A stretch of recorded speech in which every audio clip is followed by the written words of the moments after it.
हम आ सकते हैं कि नहीं आ सकते हैं। तो मैंने इसके बारे में सोचा ये वाटर हमारे देश में कम नहीं है, अगर देखा जाए बहुत रिसोर्सेस है, बहुत वेस्ट होता है, काम में नहीं आता, सब समुद्र में चला जाता है। जब इंडिया का इंडिपेंडेंस हुआ था 1947 में, उस वक्त एक स्कीम जवाहरलाल नेहरू ने निकाली to connect Ganga with Kaveri and complete पूरे वो डिस्टेंस वर्टिकली एक वाटरवे मिला। हालांकि Ganga flows at a lower level,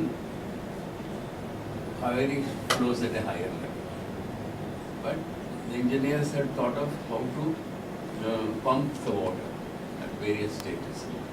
तो ये हुआ ही नहीं, अब तक वही प्रॉब्लम ऐसे ही रह गया।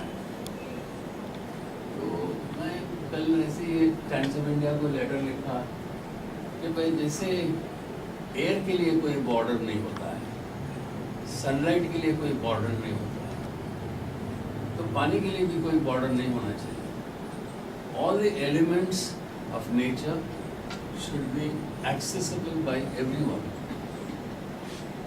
You know, anything like if you take sun, air, water, earth, and fire, you know, so there shouldn't be any barriers. मगर आजकल क्या हो गया है कि हर चीज़ के लिए बैरियर आ जाता है। अभी हमारे बॉर्डर एरियाज में देख लीजिए, अब हमारे बॉर्डर एरिया है जैसे पहले बॉम्बे प्रेसिडेंसी हुआ करता था, वहाँ मराठी बोली जाती थी, और हमारे यहाँ कन्नड़ा जो main language.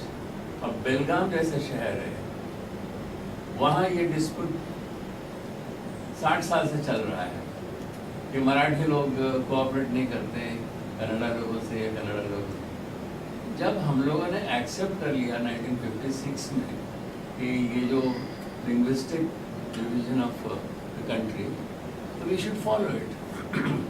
There is no need to agitate, the agitation goes against development.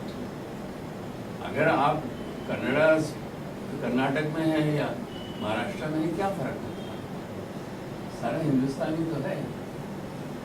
अब जैसे हम पाकिस्तान से वाटर शेयरिंग कर रहे हैं, हम बांग्लादेश से वाटर शेयरिंग कर रहे हैं, क्योंकि ब्रह्मपुत्र जो है वहाँ से आता है, इस तरफ जो सिंधु है, इंडस, तो इधर से पाकिस्तान से आता है। मगर हमारा बहुत क्लियर अंडरस्टैंडिंग है तो कितना पानी हमको मिलना चाहिए, कितना पानी वो लेते हैं। अब ऐसी बात हो तो कावेरी का पानी कर्नाटक के फार्मर को भी चाहिए, तमिलनाडु के फार्मर को भी चाहिए, हम नेबर्स हैं, तो ये क्यों मना कर रहे हैं? This is only playing politics.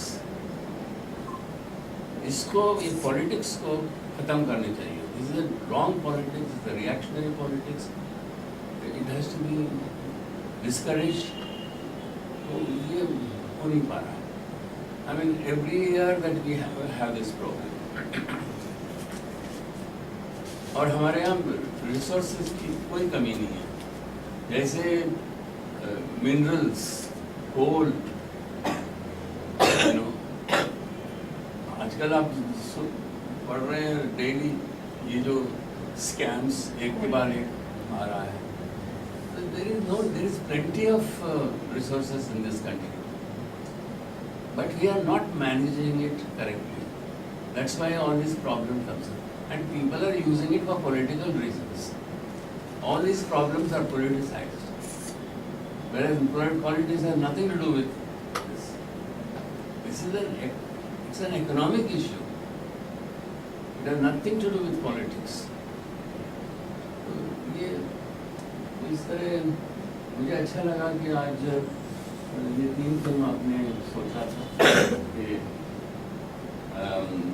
एक साथ जुड़ के उसके बारे में बात कर सकते हैं, फिल्म देखेंगे उसके बारे में बात करेंगे।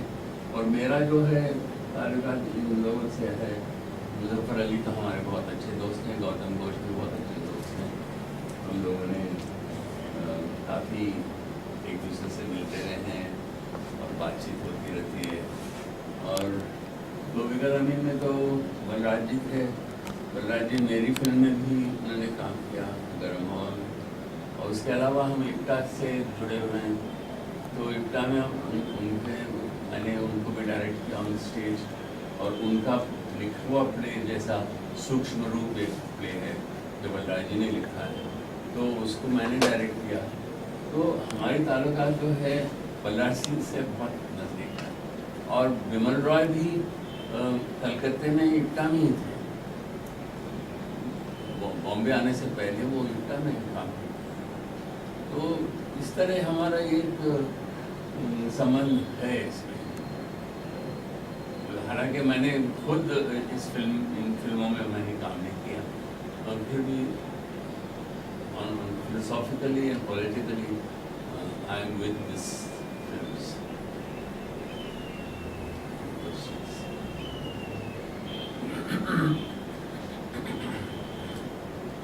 काफ़ी ज़मीन को लेके जैसे हिरेन भाई ने बताया बहुत बड़े बड़े प्रॉब्लम्स चल रहे हैं, तो इस बैकग्राउंड में कितना रिलेवेंस रहता है मूवीज़ का, और रिलेवेंस होता है, और कहाँ हम कहीं कुछ छूट रहा है?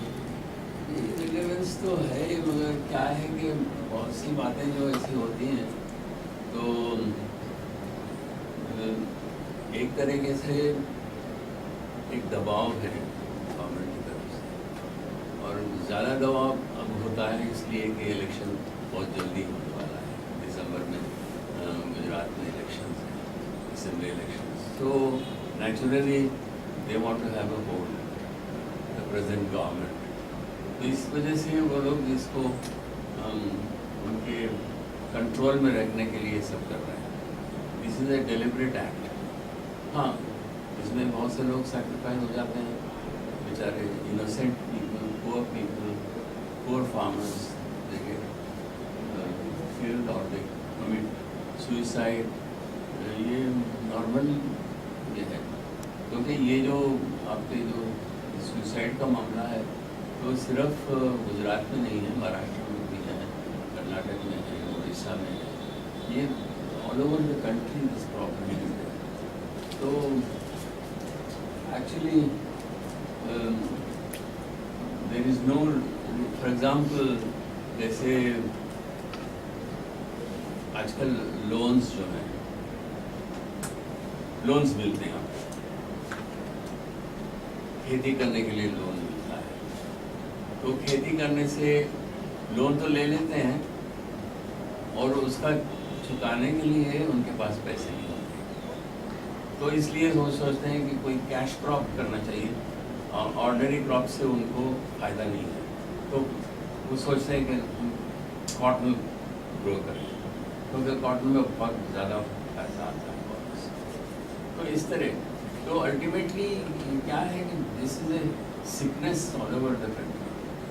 तो पैसे तो ले लेते हैं मगर वापस करने में बहुत मुश्किल, और वो पैसा वाला जो है बैंक वाला, वो ये नहीं सोचता है कि उनका क्रॉप इस साल हुआ है कि नहीं हुआ, बारिश हुई गलत हो गई या ज़्यादा बारिश हो गई इस वजह से उनका क्रॉप नहीं है, तो ये नहीं सोचता है। वो सिर्फ डेट के बारे में सोचता है, फलाना डेट को आपको इतना पैसा वापस करना है, अगर नहीं करेंगे तो फिर आपके ऊपर दूसरे अब ज़मीन हड़प कर लेंगे, ऑक्शन कर देंगे, इस तरह का।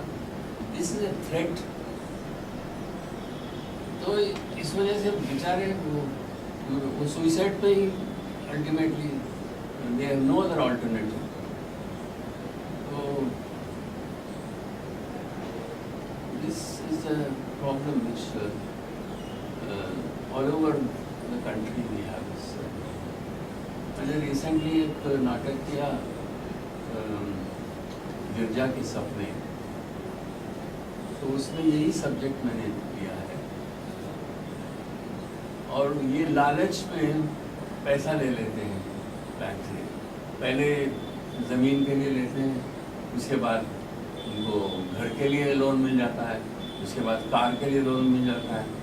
इस तरह एक के बाद एक बार लोन्स लेते जाते हैं, मगर उनको ये नहीं मालूम होता कि कैसे वापस करेंगे, और उसके बाद एक से लोन लेते हैं, दूसरे को पैसा देंगे, ऐसे। And then the whole thing gets so complicated. Ultimately, the person has to commit suicide. There is no other alternative. ये अभी मैंने ड्रामा किया थे, दूरदर्शन ने इसको वो किया है, टेलीकास्ट रोल प्ले, और स्टेज पे चल रहा है बॉम्बे में। एक कन्नड़ा प्ले है ये एक्चुअली, सुरेशा करके young writer, he has written this play. It's a bit of a problem. There is also one Marathi film which is based on this, similar situation. Ultimately, वो बेचारा वो इलेक्ट्रिसिटी चुराने के लिए कोशिश करता है, क्योंकि उसका पंप काम नहीं कर रहा है, उसके पास पैसे नहीं है पे करने को, तो वहाँ से एक बैम्बू लेके उसको, मगर वो because of some weight, his feet are wet and he gets a shock and he dies. This is the tragedy of our farmers. वो फिल्म मराठी फिल्म है,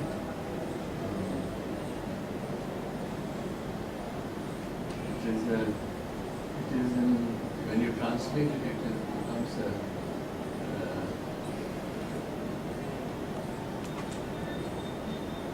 some kind of a dangerous monsoon.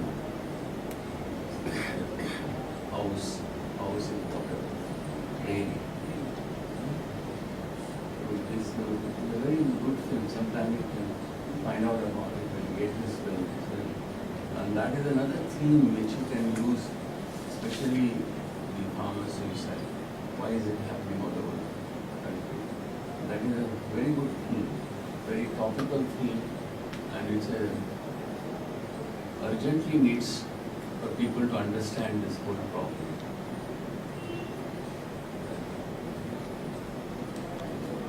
Sir, Bharat देश के अंदर एक terrorist को मारने के लिए सुप्रीम कोर्ट सीबीआई एसआईटी सौंप सकती है, तो भारत देश के अंदर 3 छोटे छोटे बच्चों को मारते हैं दलित लोगों को, तो वहाँ पर एसआईटी सीबीआई क्यों नहीं आती? 3 छोटे छोटे बच्चों को अभी कुछ करीबन 8-10 दिन के पहले ही मार डाला हुआ। तो ऐसा क्यों रहता है कि अभी मुस्लिमों ने पुलिस चौकी जला डाली, तो अभी गुजरात पुलिस ने कुछ नहीं किया, आम नागरिकों के बाइकें जला डाली, फिर टाटा सुमो जला डाली, तो भी पुलिस ने कुछ नहीं किया। जहाँ पर एक छोटे से गांव में किसी ने कुछ नहीं जलाया था, तो भी 3 लोगों को गोलियां डाल दी, नहीं हवा में फायरिंग किया, नहीं टीयर गैस छोड़ा, तो भी यहाँ पर ऐसा क्यों होता है? ये तो एक पॉलिटिशियन और पुलिस का एक नेक्सस है। ये मुल्क में हर जगह ये होता है। सबसे पहले पॉलिटिशियन जब पावर में आता है, वो पुलिस को उसके हाथ में ले लेता है। पुलिस को हमेशा खुश रखना चाहिए, और पुलिस पॉलिटिशियन के साथ रहता है, तो उसमें फ़ायदा है उनको। तो इस तरह इनका एक नेक्सस की वजह से ये चलता रहता है, ये ऐसे एट्रोसिटीज़ जो हैं, और इनोसेंट चिल्ड्रन गेटिंग किल्ड। और ये दूसरी बात ये है कि हमारे यहाँ हर चीज़ को कम्युनलाइज कर दिया गया है। अब जो under privileged people only die, others don't die, no. And certain caste, lower caste के उन्हीं लोगों को मारते हैं।